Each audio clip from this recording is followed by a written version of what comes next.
Isa akong pangit na babae, maitim, pango at kulot ang buhok. Tamuulan ako ng tukso ng aking mga kaklase noong nag-aaral pa ako.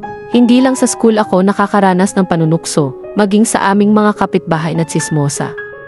Bakit ba ganyan ang mukha ng batang iyan? Hindi man lang pinagkalooban ng ganda.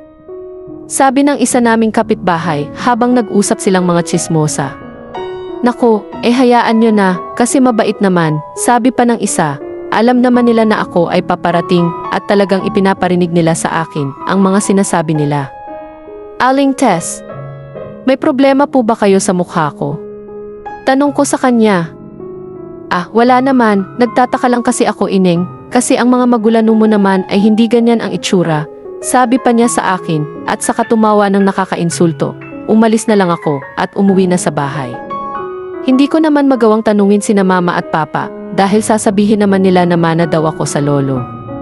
Nagpatuloy pa ang ganoong mga usapan hanggang sa magkolehiyo ako. Sa kagaya ko na nagdadalaga ay hindi maiwasan ang humanga sa isang lalaki.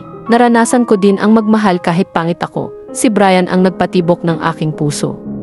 Sobrang gwapo niya kasi, matangos ang ilong maputi at matangkad. Isang araw, nahuli niya akong laging nakatitig sa kanya. Nilapitan niya ako at sinabihan ng kung ano-anong masasakit na salita. Nilait niya ang pagkatao ko. Hoy! Huwag kang ang asyumera. Kung sa akala mo na magkakagusto ako sa iyo, ay nagkakamali ka. Dahil nandidiri ako sa iyo, wika niya sa akin. Sobra akong nasaktan, kaya mula noon, iniwasan ko ng makasalubong at tumingin man lang sa kanya. Pero, hindi maiwasan na makasalubong ko sila at lagi nila ako ipinapahiya, kasama ang mga barkada niya. Brian, ayan na naman ang Disney princess mo, sabi ng kasama ni Brian. Sino? Si Fiona, the Shreks. Nagtawanan sila at pati ang mga nakakarinig na ibang estudyante ay nakitawa na rin. Lumipas ang araw at taon, sa wakas ay nakatapos din ng kolehiyo. Nag-abroad ako para makaiwas sa mga taong mapanglait. Dito sa Amerika ay hindi ko naranasan na matukso dahil may hawig ako sa mga black people, kaya masaya.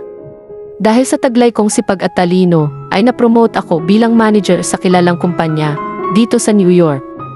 Nagparetoke ako ng mukha, pinatangos ko ang aking ilong, pero ang aking kulay na black ay nagustuhan ko na dahil madami ang nagagandahan sa kulay ko dito sa Amerika at gumanda na nga ako. Umuwi ako ng Pilipinas upang kunin ang aking mga magulang sa Amerika. Nagulat ako nang madaming nagpa-picture sa akin dahil kamukha ko daw si Beyoncé. Ako naman ay naging proud sa aking sarili dahil hindi ko akalain na magiging ganito pala kaganda ang naging resulta ng pagpapatangos ko ng ilong. Nang makarating ako sa bahay, ay nakita kong nagkumpulan ang dating mga tsismosa kong kapitbahay. Nagulat at akala mo ay mga nakakita ng artista. Maging si Brian ay nakita ko din. Hindi makapaniwala na ganoon na ako kaganda. May hawak pa siyang mga net dahil galing lang ito sa pangingisda. May asawa na siya at 5 na agad ang anak. Yung dating maputi na kutis nito ay nangitim dahil laging babad sa init at dagat, kaya medyo tumanda ang itsura nito. Kung dati ay puro panglalait at panunukso ang mga naririnig ko sa kanila. Ngayon naman ay napalitan ito ng puro papuri at paghanga.